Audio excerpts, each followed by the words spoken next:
biological self-healing process actually work? Well, let's dive right in. The science behind self-healing materials is all about polymers. Polymers are long chains of molecules. Imagine a necklace made of beads. That's a good analogy for a polymer chain. Now, these polymer chains have a unique ability.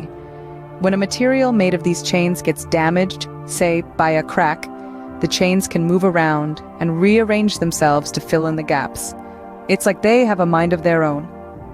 This rearrangement is triggered by an external stimulus like heat, light, or a change in pH level. The result? A healed surface as if the damage never happened. It's not magic, it's science. These clever polymers are the driving force behind self-healing materials, enabling your smartphone to fix itself. It's like a jigsaw puzzle that puts itself back together. So why should you be excited about this self-healing technology? Well, let's consider a world where your smartphone can fix itself. Imagine dropping your phone and watching those cracks disappear as if they never happened. This could revolutionize the technology industry, particularly for smartphones. The benefits are numerous. Firstly, it could drastically reduce electronic waste. Each year, millions of smartphones are discarded due to damage that's too costly to repair.